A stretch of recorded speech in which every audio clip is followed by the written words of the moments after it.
नाज़रीन, शहर में अतिक्रमण कार्रवाई का आगाज होने के बाद ही से लगातार सुर्खियों में छाए रहने वाले साबिक एडमिनिस्ट्रेटर और साबिक म्यूनिसिपल कमिश्नर जी श्रीकांत का आखिरकार मुंबई तबादला कर दिया गया था। चंद दिन पहले ही रियासती हुकूमत की जानिब से एक लेटर मौसूल हुआ था, जिसके बाद ही से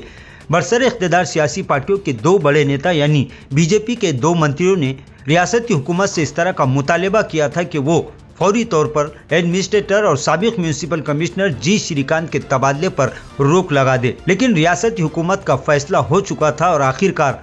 एडमिनिस्ट्रेटर और साबिक म्यूनिसिपल कमिश्नर जी श्रीकांत का मुंबई तबादला हो गया। इनके तबादले के बाद म्यूनिसिपल कॉरपोरेशन में नए कमिश्नर के तौर पर अमूल एड़गे रुजू हुए और उन्होंने अपनी जिम्मेदारियां संभाल ली। आज रियासती हुकूमत के चीफ सेक्रेटरी की जानिब से एक और लेटर मौसूल हुआ, जिसके मुताबिक साबिक म्यूनिसिपल कमिश्नर जी श्रीकांत को अब तरक्की देकर डिविजनल कमिश्नर के ओहदे पर फायज कर दिया गया। आज दोपहर रियासती हुकूमत की जानिब से जारी किया गया लेटर जैसे ही सोशल मीडिया पर वायरल हुआ, शहर में सियासी पार्टियों के नेताओं और अवाम के बीच ये मामला जेर बहस रहा और अवाम ने ये कहा कि अब जी श्रीकांत वापस डिविजनल कमिश्नर बनकर इस शहर में आ चुके हैं और अब वो पूरे मराठवाड़ा की जिम्मेदारी किस तरह निभाते हैं, इस पर सभी की निगाहें टिकी हुई है।